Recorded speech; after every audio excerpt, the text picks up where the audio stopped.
Hey friends, welcome to the first edition of our virtual travel talk for 2020-2021 winter season. I'm Janine Castle here with Jet Travel and Tours.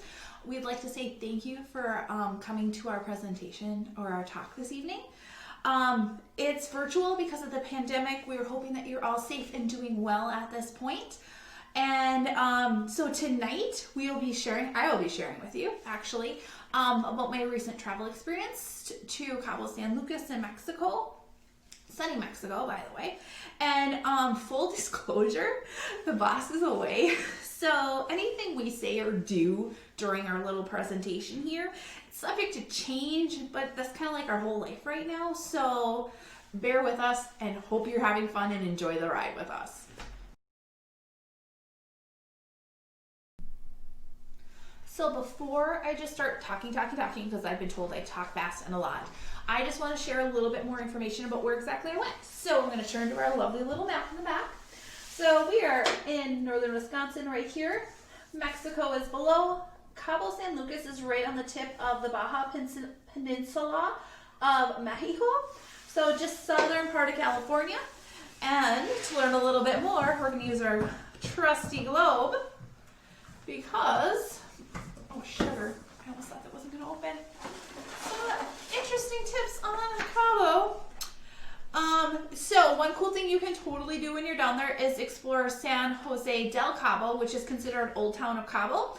That's kind of like the charming cobblestone roads. They have a really pretty church in there. That's where you go, where you find that old school Mexican charm. So that would be something you can totally do. 360 days of sunshine. Great dry heat. Also, if you don't like to stand outside and instantly start sweating, not one of my favorite things in the world. And some great ocean breezes you'll find there. What else does our globe have? Oh, take a boat ride. I did not do this, so I have to go back to check this out. Take a boat ride to what's called Land's End. It's the southernmost part and of the peninsula. It's a great place where you can actually see sea lions. You can take a boat out there. There's the arches down there. It's really what Cabo is known for. And it's amazeballs sunsets. Oh, so does anyone else out there want to see whales but not want to be in a parka to see the whales? Cabo's a great destination to actually do this. Anytime between end of December, beginning of January into March, the humpback and sperm whales actually migrate down there. So you can be sitting on your balcony, drinking your coffee in the morning and seeing the whales jump through the water and playing outside. So those are just 4 really quick things to just get a little bit to know about Cabo. And now we're going to dive into what it was like to travel.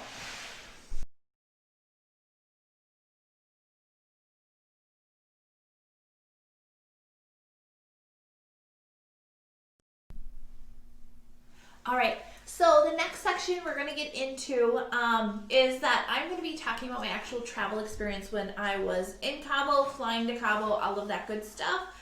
Please bear in mind that I'm going to be talking a little bit more specifically about this particular destination and this experience. Every destination has a little bit different guidelines, restrictions, and policies having to do with COVID and how they're handling everything. So if you have specific questions on a destination, please just let us know because we're more than happy to talk specifics about different destinations. So the first question that I get a lot from people is like what it was like to go through security.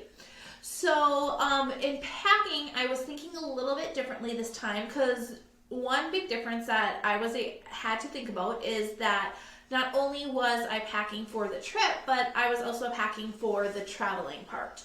What I meant by that is that face masks were required in the airport, on the airplane, and even when we were back to Mexico in certain parts.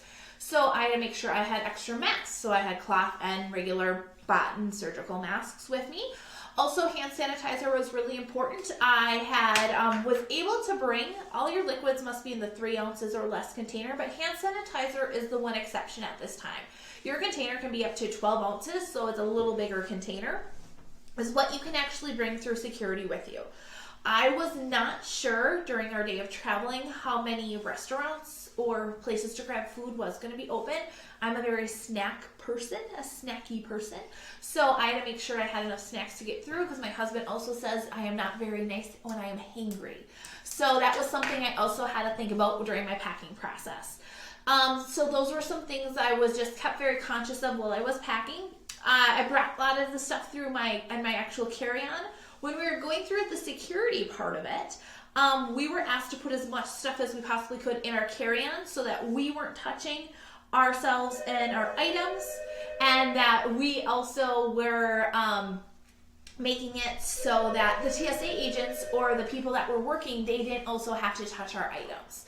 So that was something that we had to do at the airport. I did get pulled aside during security, and that was simply because I had a very big bag of snacks. And the snacks come across a little differently in their x-ray machines. So the agent asked if I had anything in my bag. I said I didn't think so. And she said, do you have food? And I'm like, absolutely, I have food. She goes, no problem. A lot of people are packing extra food these days. So she just had to open it, see that I just had a baggie full of snacks, which is actually a gallon bag. And then she put it back in and I was able to go. And it was more touchless, where the TSA agents, when they were looking at my ID, they asked for me to hold my ID. They also had me scan my boarding pass when I was going through everything. So that was a little bit different and more of that touchless experience. All the way through the TSA and in the airport, there were signs all over the place saying, hey, keep your distance, social distancing, and all of that good stuff. So that was kind of at the airport TSA. So next, I will talk about my actual flight experience.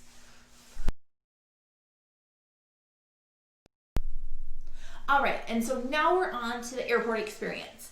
Like I said before in my packing thought process, I was thinking when we got there, there was tons of signage up asking, seats actually had stickers on them. And we're going to share with you some of my pictures later on while I was traveling, so you can kind of see what I was talking about. They had signs on the floor as well, lots of hand sanitizing areas throughout the airport. There were not as many dining options available as we were probably traditionally used to, which I totally understand. Also the shopping, I like to say Minneapolis airport is like going to a different mall. Several things were also closed there, which, you know, you understand there's not as many people traveling at this time. So those were some things that I noticed right away were different. When we got to our gate, it seemed not crazy busy, but it was still decently busy. Our plane actually was full based upon Delta standards. Right now, I flew on Delta.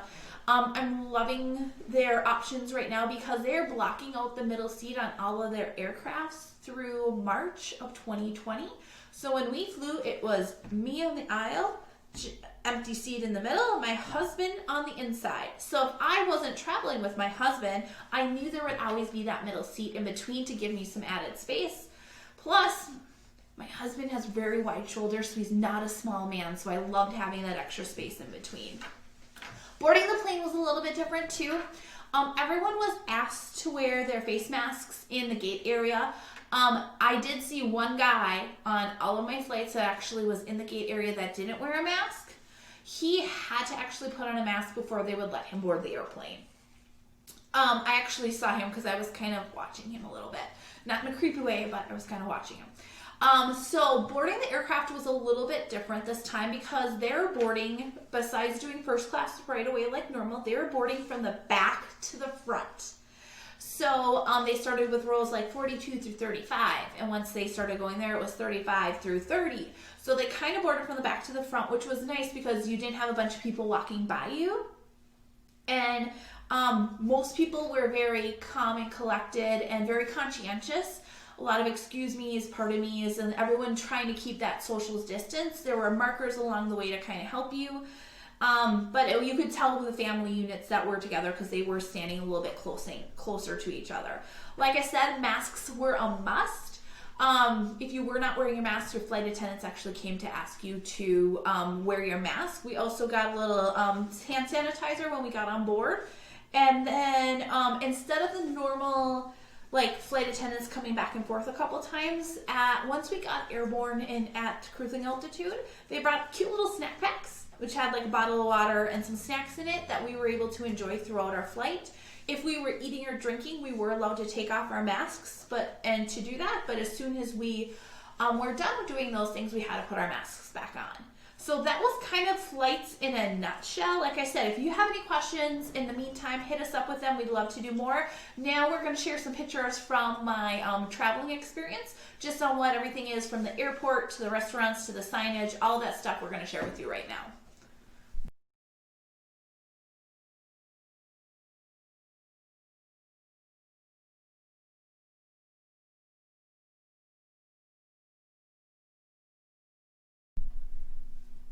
All right, and now that we have officially arrived into, you have taken the flight with me, we've arrived in sunny Cabo San Lucas.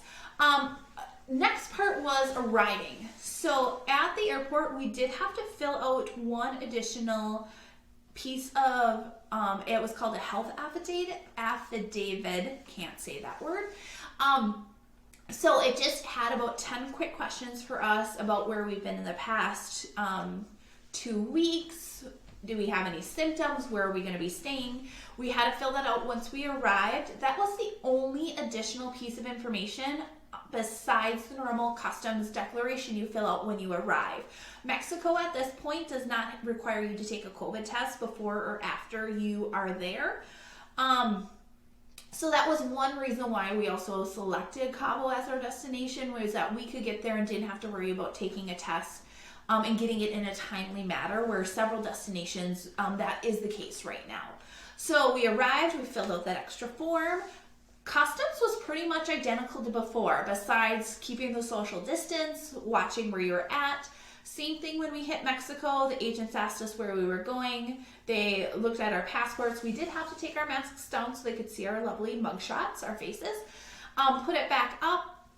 We went through, grabbed our baggage, and then headed right outside to grab our transfers.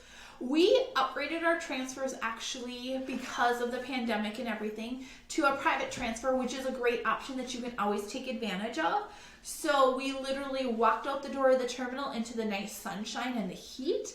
And then we found our guy with our name, with our names on a sign, and he literally took us away to our private transfer, where we hopped in, and it was just my husband and I and the transfer driver, who offered my husband a beer right away. So he obviously started vacationing. We were asked to wear a mask the entire time in the transfer vehicle. You could, it smelt like, you could tell it was clean, but it wasn't overpowering where you were like gagging or anything like that. That was a little graphic. Sorry about that. Like I said, the boss isn't here. So, next thing was our arrival at our all-inclusive resort. We knew that there was going to be some steps when we arrived, and there absolutely was. We were greeted at the door, given hand sanitizer right away to clean up our hands. We had to walk through 2 mats. First mat had a little bit of like watery substance, like cleaning, and then we stepped on a second mat and cleaned that off of our feet. We also had our temperatures taken before we were allowed in the resort. So we both were absolutely fine. I asked the gentlemen who were at the bell station who were doing that, what happens if someone's a little warmer.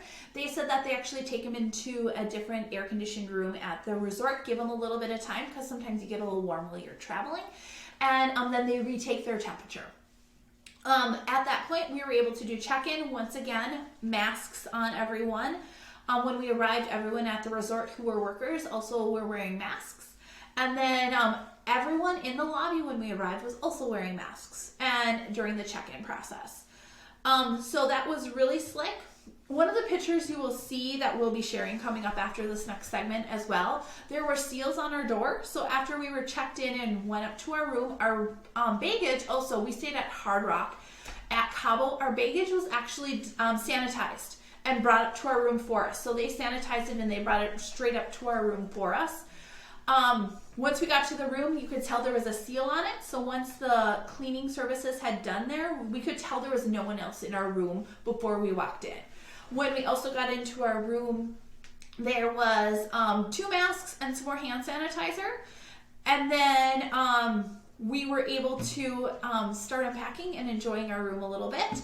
So next will be actually about the all-inclusive experience and how there were some changes with that.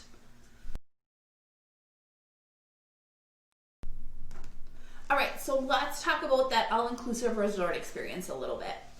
There were several things that were the same, and also everything I'm talking about right now is specific to our resort. Resorts and brands across the Caribbean and Mexico are handling everything a little bit different. So I will talk specifically about ours, where let's talk about dining first, because dining is very important. So there were no buffets at the resort when we were there. All the restaurants were a la carte, breakfast, lunch, and dinner. So when you walked in a restaurant, you were seated, hand sanitizer right away, instantly seated, and everyone was kind of spread apart, so you weren't really close to any other tables. Also with that, when we got there, there was a QR code, so we had to take a picture of that, and then that is how our menu popped up. If you didn't have technology with you, like we forgot our phone a couple times, they did have paper copies still. They practiced social distancing, and everything was very conscious. You could tell how much thought process was actually taken by the resort to make sure everyone had as safe of an experience as possible. So at our particular resort, there was not buffets. It was all a la carte, so you ordered off of a menu. Some resorts are doing what are called assisted buffets. So there's plexiglass and a worker behind it, where they are, you tell them what you want, that you put it on your plate, they hand it to you. So that was one thing that was a little bit different. Also, a little bit different was the bar areas. Only certain ones were open at certain times. There was not a swim-up bar, unfortunately, during our stay, because that's a place people would congregate. But there were more pool staff there to bring you your drink in the pool, because that's just a really convenient thing to do. The entertainment was also a little bit different as well, where a lot of the entertainment was also outside in public areas, and they set the seats so it was like in twos, and there was distance between everything. So they were very conscientious, not only about social distancing. If you were traveling between like your room and a restaurant, they asked that you wear a mask. It wasn't recommended or enforced where if you didn't have it on, no one was hollering at you, but everyone who was a guest, you could tell they were being very conscious about it, where they were wearing their masks. I only saw 2 guys when I was walking around that actually did not have masks on. So I was really impressed by that. All of the staff did at all times. Sugar dudes, I just lost my thought. We were talking about masks, entertainment. This is really great, Andrew. No wonder you love when I do this stuff. All right, I'm back. Sorry about that brain fart, but like I said, we are going to keep this as real as we possibly can. So a couple of things, what I remembered after all that happened was cleaning protocols. So one thing that I was really impressed about was when we were walking around or even at the beach, how many staff members they had coming and continually cleaning. So if we got up from our chairs at the pool, someone was behind wiping it down. There were multiple times in the day inside the restaurants, outside, that we actually saw staffers wiping stuff, cleaning stuff, and just making sure everything was as safe as could be. One question that a lot of people have been asking, and we actually asked before we went, is, okay, what happens if we get there and we get sick? Because it's a very real thing. That is a possibility. One thing, Hard Rock and all the resorts that we have been looking at and working with, they all have medical staff on property. So if you don't feel good, you call them. They're there to walk you through the process. Also, since much of the resort is available and open, they do have often specific areas of the resorts that they kind of take you to quarantine. So you're not necessarily around the rest of the people at the resort. So those were the 2 things I was really trying to think of that obviously I forgot. So the next thing that someone asked on Facebook, and thank you, Amy, for asking the question, was about doing excursions. How did I feel during that process? I technically didn't do excursion when I was just in Cabo, but I did one in the Dominican Republic where I was just on that trip, and I felt very safe during that. I was with other travel agents who were traveling at that time and exploring the destination. We all had to wear masks. It was an outside buggy activity. All of the staff there had to wear masks. They gave us hand sanitizer right away. During our safety meeting, we were all sitting at chairs at least 6 feet apart. They did us their safety video, and since our activity was outside, We wore face masks anywhere because we were in dune buggies, so it can get a little bit dusty regardless, even though we were in mud, which does not come off in the Dominican, FYI. So we were wearing the masks when we were just out and about, and they strongly encourage it. No one was there like telling us, hey, put your masks back on. There was not any of that. It was just strongly encouraged, and people were doing it just because they know it's good for them and for everyone else who's around.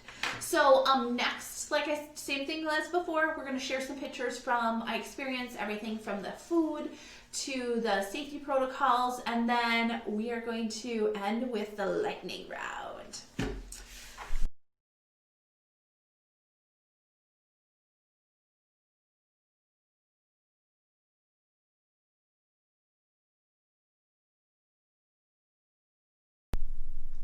All right, so now let's have some more fun.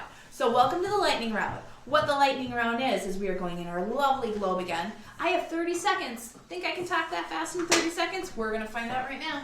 Where we have just random questions in here for me, and I will pull one out and answer it in 30 seconds. Andy, are you ready with the timer? Here we go. Oh shoot, let's go. All right, pool or beach? I am definitely a pool girl. Where do you want to go next? Ooh, tough question. So I really want to go to Morocco, but I would go anywhere with a beach right now again. Maybe Puerto Vallarta. I've never been there before. So that's on my list. Favorite food from this particular trip. My favorite food, and this is going to sound crazy. At the pool, I ordered a hot dog for lunch. A hot dog came with melty like nacho cheese and french fries. Best day ever. All right, best drink. So honestly, when it's that hot out, I just like nice cold Corona. Pacifico, they have Pacifico, that was awesome too.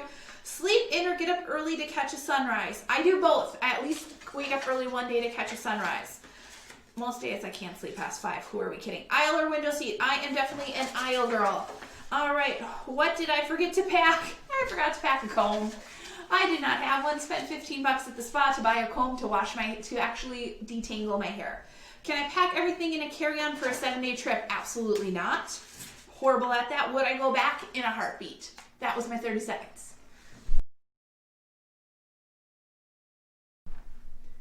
Thank you for attending our travel talk and the start of our 2020 winter series. We really appreciate you taking the time to connect with us, learn a little bit more about traveling during COVID. We will be at it again next Tuesday, December 8th. You will have a chance to play some travel trivia with us. 6 p.m. we will do a shotgun start time. And so that will be really fun. If you think of anything that you would like to see featured as a travel talk or questions, please hit us up Facebook. Give the office a call, send us a message, any way you can, because we want to hear your feedback and to know what you're interested in moving forward. Also, for those of you who are sticking through with us to the bitter end, because you know I talk a lot and I apologize, but I don't know what else to do, feel free. We're going to do a drawing. So if you watch between now and next Tuesday, the 8th, and you watch the whole video, at the bottom, comment in the comment section about where you want to go next. If you comment, that's going to be considered your entry into our drawing. We are going to be giving away a lovely little prize. It might involve a wine opener as well. That's my only teaser I'm giving you on that one. And last but not least, we just want to say, we know 2020 has been really challenging for everyone. There's been lots of changes in our lives we weren't prepared to take, but one thing that hasn't changed, especially about travel, is the joy in planning and knowing and dreaming about where you want to go next. So whenever you're ready to have that conversation, or if you just want to plan that next adventure, whether it be in 3 months, whether it be in 2 years, we're here to help you do that. So have a lovely night and stay safe and be kind.